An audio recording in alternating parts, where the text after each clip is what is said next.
En algún lugar muy lejos, bajo las aguas cálidas y suaves del Océano Pacífico, se esconde un mundo oscuro, casi helado, tan peligroso y poco hospitalario que la humanidad sabe de él. Bueno, seamos honestos, casi nada. Durante mucho tiempo se creyó que la vida en esas profundidades era simplemente imposible. Las condiciones son tales que incluso las células más simples de las que están hechos los organismos vivos se destruirían al instante. Los huesos y las conchas se disolverían. Todo lo que llamamos los fundamentos de la vida, aquí simplemente deja de funcionar. Pero en 1960 ocurrió algo que dio la vuelta a nuestra idea de las profundidades. Por primera vez se observó una forma de vida en el mismísimo fondo. Sí, no oíste mal. Y a partir de ese momento todo se volvió aún más interesante. Resultó que esa vida no había llegado allí por casualidad. Es local, única, tan adaptada a esas condiciones extremas que no sobreviviría en ningún otro lugar del planeta. Nuestra comprensión de este reino misterioso se compone en su mayor parte de hallazgos esporádicos, o bien fragmentos levantados de las profundidades por sondas automáticas, o bien capturas que caen por accidente en las redes de pescadores que faenan en esas aguas. A veces, extrañas criaturas, habitantes del océano profundo, aparecen arrojadas a la costa y lucen como si hubieran llegado de otro planeta. Sin su presión habitual, pierden la forma, se deforman, se convierten en una masa amorfa. Ni siquiera siempre podemos adivinar cómo se veían en vida o cómo podían vivir en absoluto. El fondo oceánico es la última terra incognita, real, en el mapa de la Tierra. Un territorio que aún no se ha rendido a los investigadores. Pero esto es cuestión de tiempo. Hoy nos dirigiremos al corazón mismo de lo inexplorado. Descenderemos a la fosa más profunda de nuestro planeta, la fosa de las Marianas.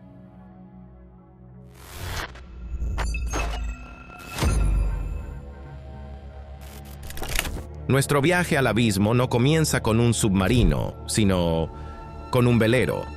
Sí. Todo empezó hace siglo y medio, cuando el buque británico HMS Challenger se acercaba al final de su vuelta al mundo de 4 años. La primera expedición de la historia dedicada a cartografiar el fondo oceánico.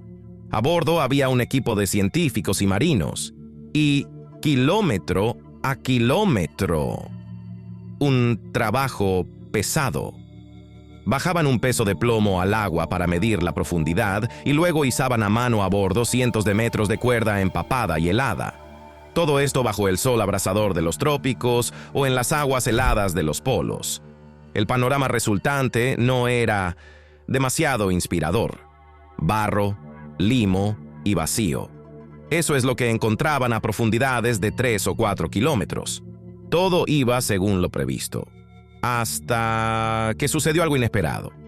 Aquel día, en mar abierto, aproximadamente a 2.000 kilómetros al este de Filipinas, la tripulación realizaba otra medición de profundidad. Parecía un procedimiento rutinario, pero esta vez el peso no tocó fondo ni a 3 kilómetros, ni a 4, ni siquiera a 5. Soltaban más y más cuerda y el peso seguía hundiéndose. Y entonces, seguramente, alguien a bordo dijo: «Chicos, o tenemos el fin del mundo bajo el barco, o hemos encontrado algo realmente profundo».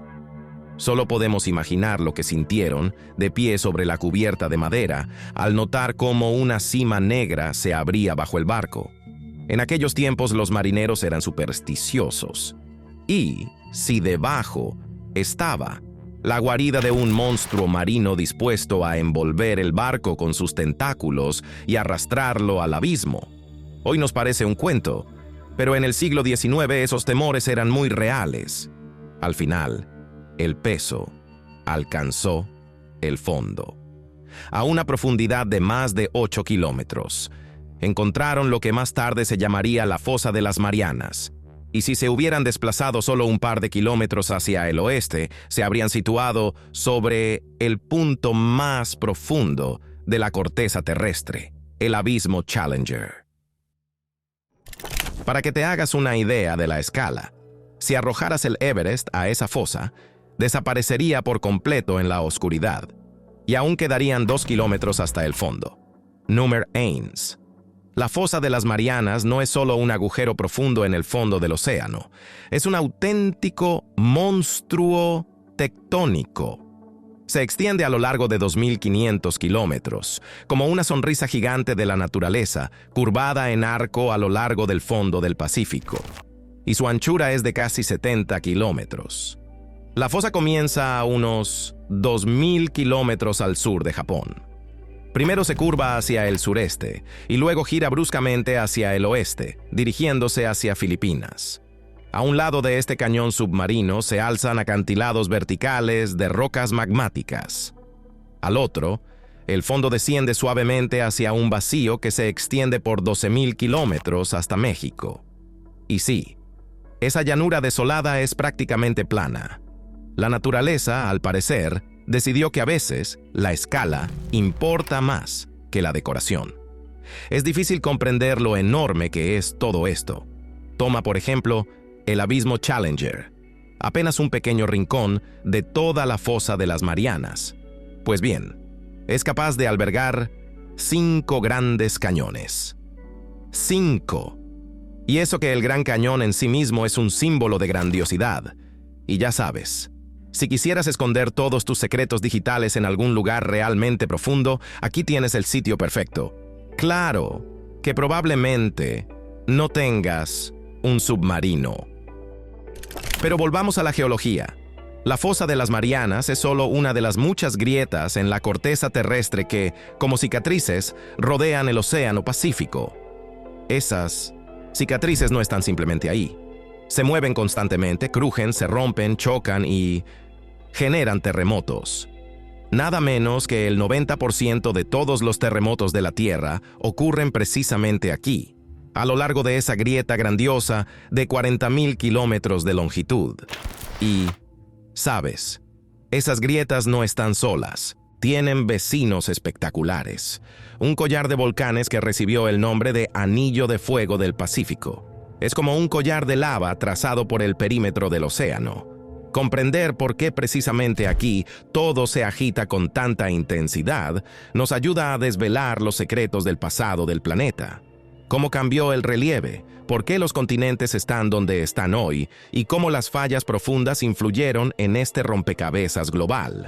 Pero para entender de verdad qué engendró una fosa tan descomunal, conviene mirar primero al otro lado del planeta, el Océano Atlántico.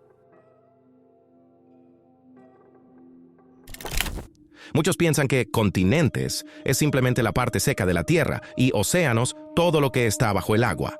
Error. Son entidades geológicas completamente distintas. Todo ello es la corteza de nuestro planeta, pero la corteza tiene 2 tipos: vieja y gruesa, continental, y joven y delgada, oceánica. Ambas flotan, sí, literalmente, sobre una esfera de rocas fundidas que llamamos magma. Imagina un iceberg a la deriva en el agua. Ahora sustituye el agua por lava incandescente, el iceberg por un continente, y tendrás la imagen de un continente moderno. Entre esos icebergs hay una delgada capa de corteza oceánica, relativamente joven y bastante frágil. Puede compararse con la piel de una manzana, fina, pero que lo envuelve todo. Los continentes son veteranos de la geología. Tienen miles de millones de años. La corteza oceánica es un bebé. Tiene apenas millones. Pero es precisamente ella la que impulsa este baile de placas tectónicas, arrastrando la tierra firme de un lado a otro como si fuese una mesa gigante, con bolitas en un pinball. Y lo que hace que todo se mueva son los flujos de calor en las entrañas de la tierra, como motores invisibles bajo nuestros pies. Y ahora viene lo más interesante. Todos los continentes estuvieron alguna vez reunidos en un supercontinente, Pangea. Pero hace unos 200 millones de años, aquella fiesta terminó y todos empezaron a separarse. En el Océano Atlántico, por ejemplo, América se aleja poco a poco de Europa y África. Y entre ellas, en el centro, nace corteza nueva, justo en medio del océano. Si América, como un adolescente ofendido, se aleja cada vez más de Europa y África, es lógico suponer que por el otro lado se está acercando a alguien. Exacto, avanza a toda velocidad hacia Asia y Australia. Eso significa que el Atlántico se ensancha, mientras que el Pacífico se contrae poco a poco. Sí, los océanos también pasan por cambios de edad. Y mientras en el Atlántico nace un suelo oceánico nuevo, en el Pacífico ocurre algo opuesto. Allí la corteza se destruye. ¿Cómo? Imagina una cinta transportadora gigantesca por la que avanza una placa litosférica. La placa del Pacífico. Avanza lentamente hacia afuera como la banda de una cinta de correr, solo que geológica, y luego, ¡zas!, se topa con la costa. ¿Qué ocurre después? Pues que esa banda empieza a bucear bajo el continente, y no por voluntad propia, la empuja hacia abajo la placa vecina. Este proceso se llama subducción, y no es un hechizo de Harry Potter. Es un mecanismo real de autoaniquilación geológica. He aquí la fosa de las Marianas. En sentido literal, una tumba para la corteza oceánica envejecida. La placa se sumerge bajo Asia, regresando a donde nació alguna vez, al magma fundido, el ciclo de la geología en la naturaleza.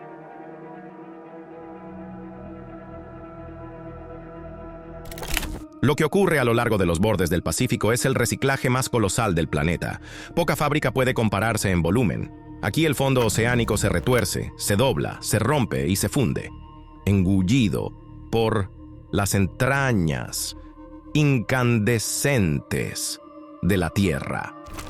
Precisamente en esas líneas de subducción encontramos no solo las fosas más profundas, sino también los volcanes más peligrosos. En cuanto parte del fondo oceánico empieza a hundirse y a fundirse, parte de la roca derretida irrumpe hacia arriba en forma de erupciones. Por eso, a lo largo de esa zona, se extiende toda una cadena de volcanes. Ese es el anillo de fuego, y créeme, no es de los que se llevan en el dedo. Aquí, en el lugar donde se encuentran las placas, nacen maravillas. Por ejemplo, enormes volcanes de lodo que expulsan hidrógeno al agua. Uno de ellos alcanza 50 kilómetros de diámetro. No es una simple burbuja en la papilla. O un volcán que expele dióxido de carbono casi puro, que por la presión brota hacia afuera en forma de líquido, no de gas. ¡Fantástico! Y como guinda en ese pastel geológico, un volcán con un cráter lleno de azufre fundido. Algo así solo puede verse en una luna de Júpiter.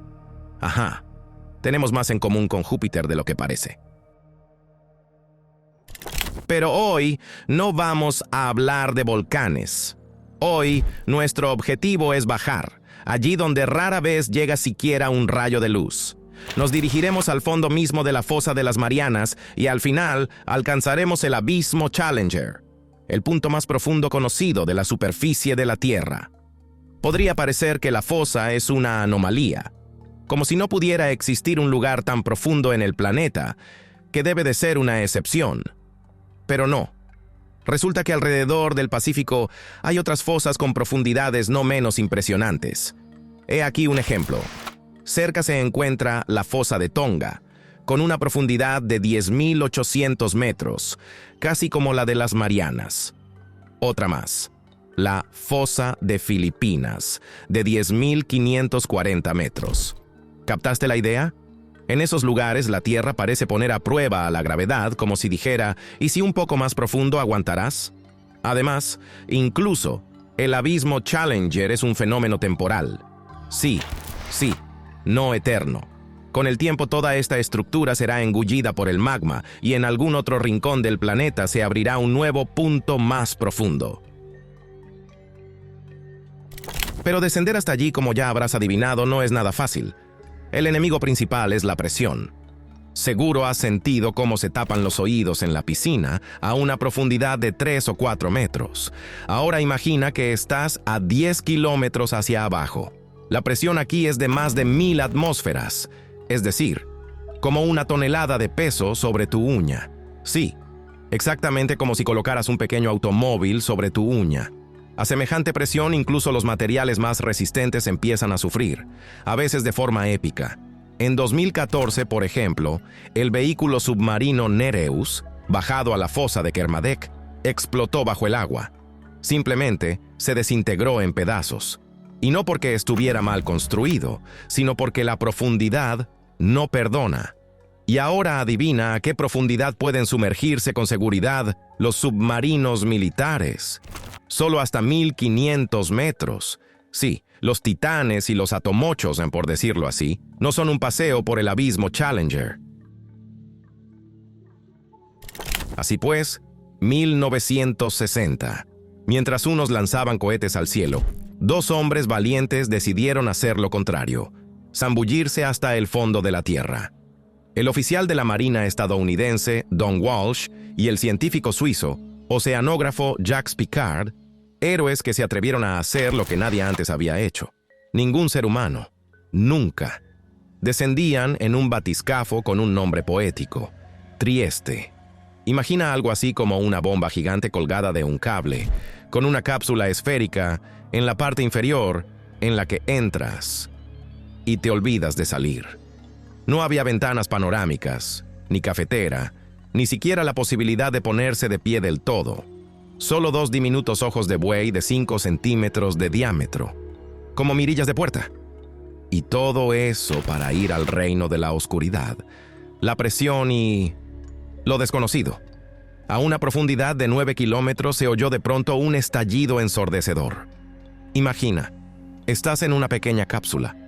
Bajo ti hay 9 kilómetros de agua. Sobre ti también.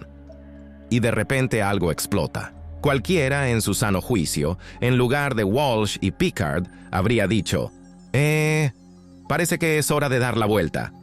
Pero no, nuestros hombres simplemente continuaron el descenso. Más tarde se supo que se había agrietado uno de los bloques exteriores de plexiglas protector, que, por cierto, debía protegerlos de una muerte instantánea. Un gran día, ¿verdad? Tras casi 5 horas alcanzaron el fondo. Piénsalo, 5 horas de caída libre en una esfera cerrada, sin música, sin internet, ni siquiera un baño. Y ahí estaban, en el fondo de la fosa de las Marianas, en el mismísimo. ¿Qué vieron allí? Bueno, en primer lugar, nada. Los sedimentos levantados por su llegada cerraron por completo la visibilidad. Pero cuando el agua se calmó, distinguieron algo vivo. Tal vez era un pez plano que se deslizaba lentamente por el fondo. Más tarde, los especialistas supusieron que probablemente se trataba de un pepino de mar. No es una criatura para poner la piel de gallina, pero aún así, vida. A casi 11 kilómetros de profundidad. En el fondo pasaron solo 20 minutos y luego comenzó un ascenso igual de largo y lento que duró 3 horas. Fue tan arriesgado que durante medio siglo nadie se atrevió a repetir esa hazaña. En ese tiempo, casi 7,000 personas consiguieron subir a la cima del Everest y 12 volaron a la Luna. Pero hasta el fondo de la fosa de las Marianas, nadie.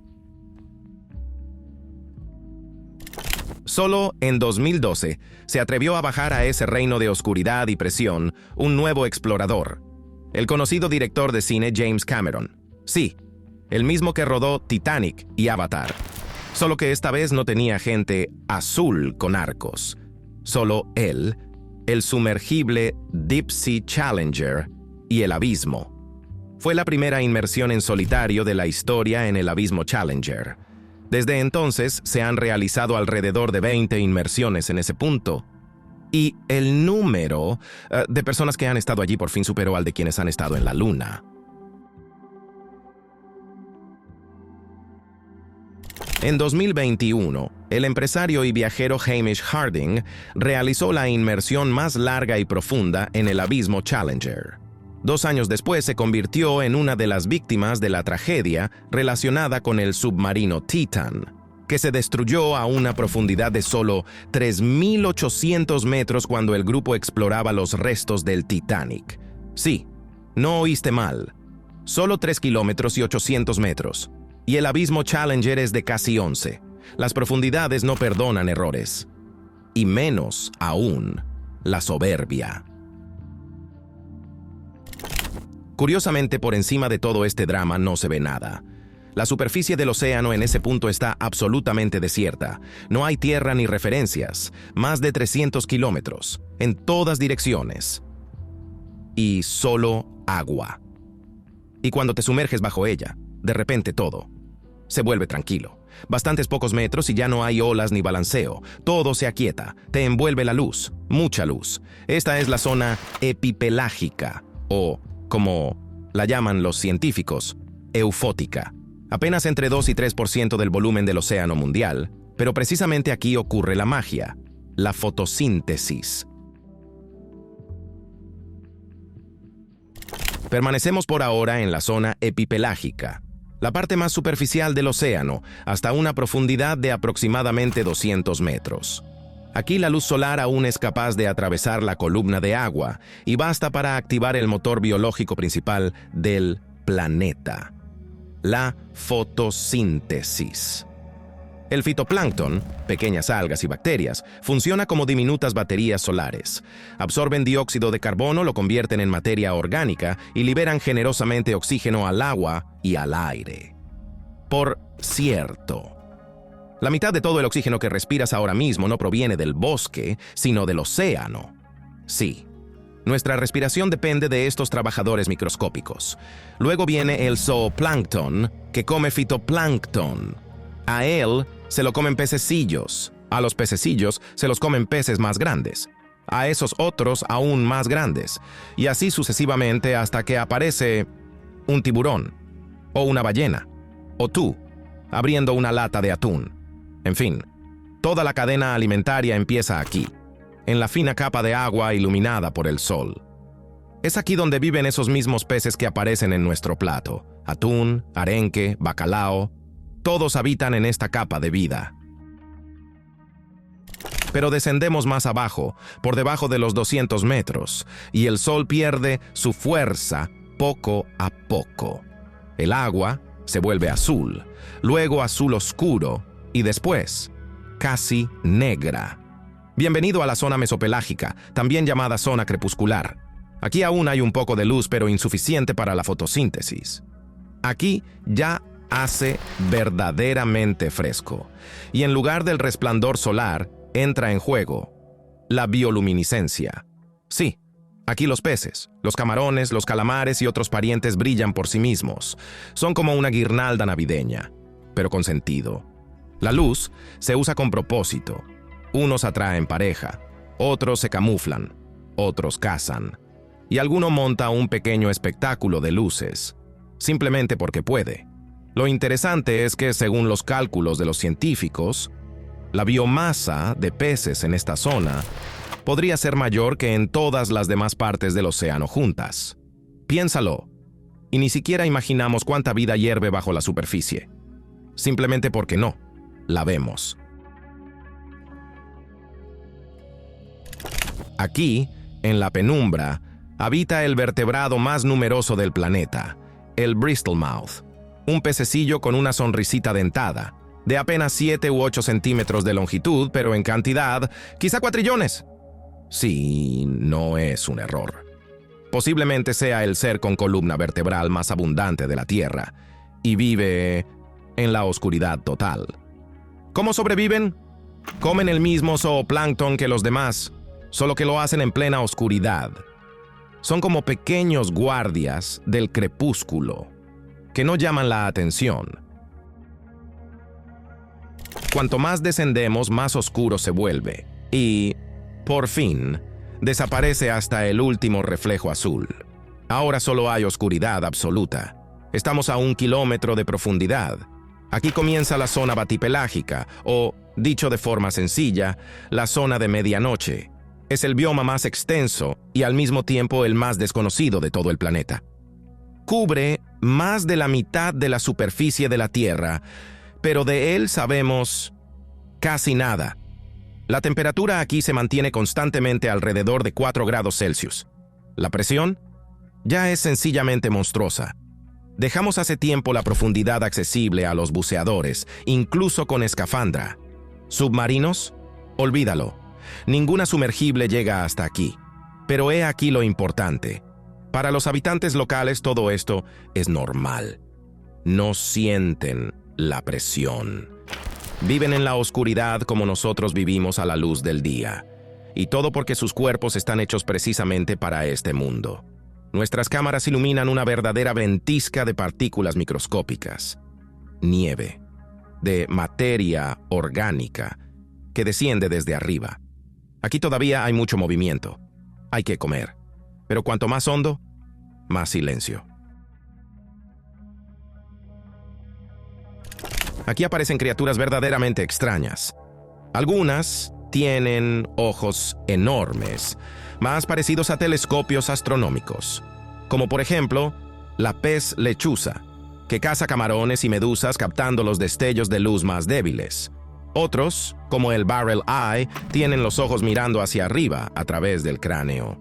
Sí, su cabeza es casi transparente y a través de ella se puede ver directamente el cerebro, un cazador con la cabeza de cristal, por así decirlo. Y algunos peces han perdido casi por completo la visión, como la anguila francotiradora, con ojos diminutos. ¿Para qué? Si todo es negro de todas formas.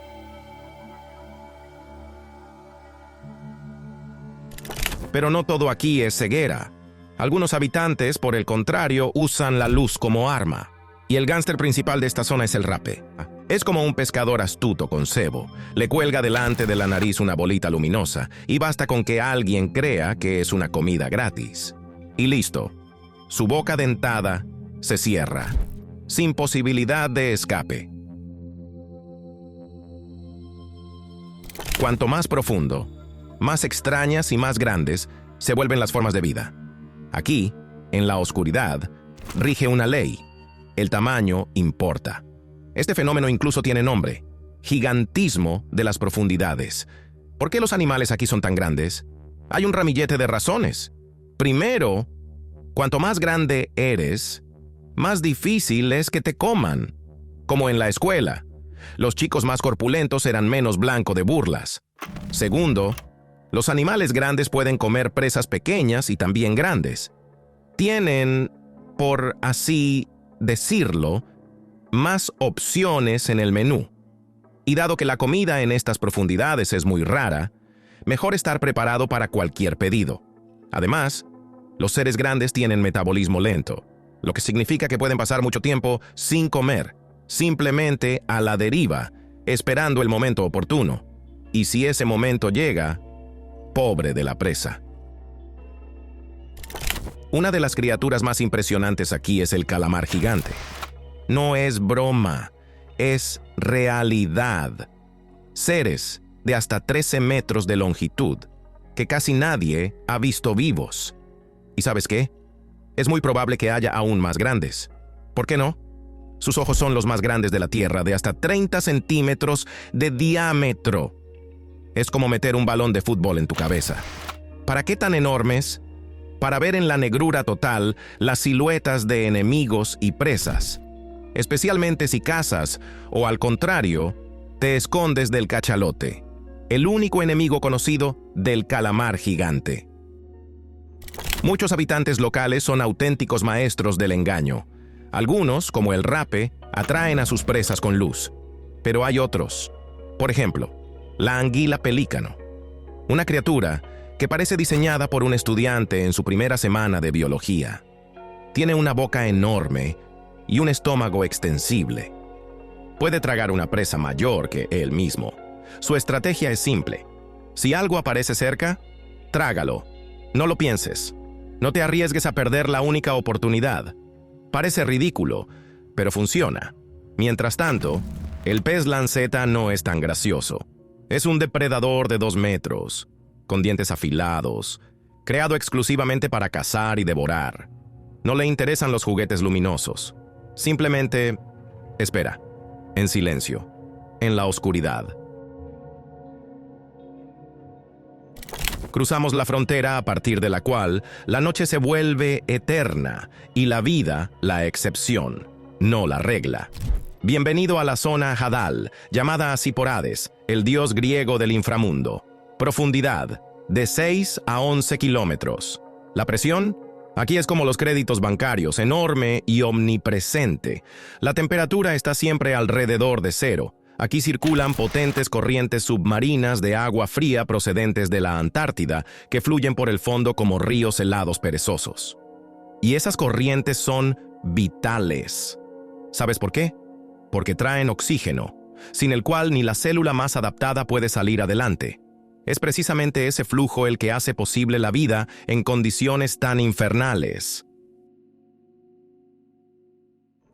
Incluso, a una profundidad de 8 kilómetros, el fondo está cubierto por una capa blanda de limo. La revuelven los detritívoros, organismos que no dejan de arrastrarse buscando cualquier comida.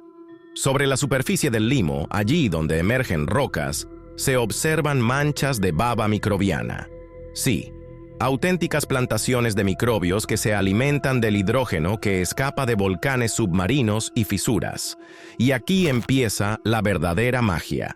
Estos microbios no usan la luz del sol sino la química, un proceso llamado quimiosíntesis.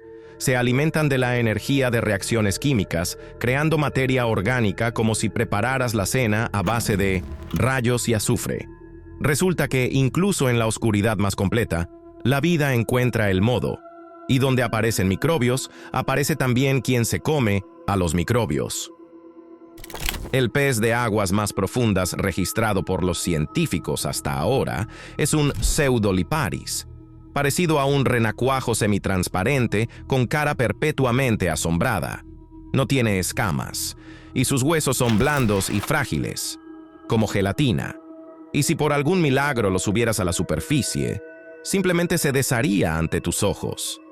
¿Cómo se puede vivir en tales condiciones? La respuesta está en adaptaciones biológicas únicas. Las membranas celulares de estos peces están diseñadas de otro modo para no romperse por la presión. Tienen proteínas especiales que estabilizan el ADN. Algunos ni siquiera poseen la visión habitual. No hay luz aquí en absoluto.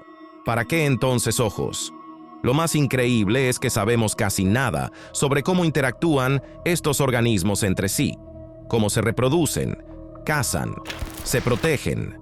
Todo lo que tenemos son imágenes borrosas de cámaras de gran profundidad y raras muestras elevadas desde las cimas con técnica especial. Y quizá solo estemos arañando la superficie de lo que oculta el abismo oceánico. A estas mismas profundidades, a veces, se encuentran seres que rompen nuestras ideas sobre el tamaño de la vida. Por ejemplo, Xenophyopsia, organismos unicelulares que alcanzan el tamaño de una naranja. Piénsalo, una sola célula más grande que tu puño. Estas criaturas están formadas en su mayor parte por una sustancia blanda, viscosa, y aún así construyen a su alrededor estructuras caprichosas de arena, fragmentos de conchas e incluso partículas metálicas. Los científicos aún no entienden para qué necesitan tales tamaños. Tal vez se relacione con la absorción de partículas nutritivas del agua. Cuanto mayor la superficie, más eficiente. O quizás se trate de una forma de vida antiquísima que la evolución simplemente no tocó. Su rareza es tal que algunos especialistas sospechan que tal vez formas similares de vida podrían hallarse en otros mundos, en los océanos de lunas bajo el hielo, por ejemplo, Europa o Encélado.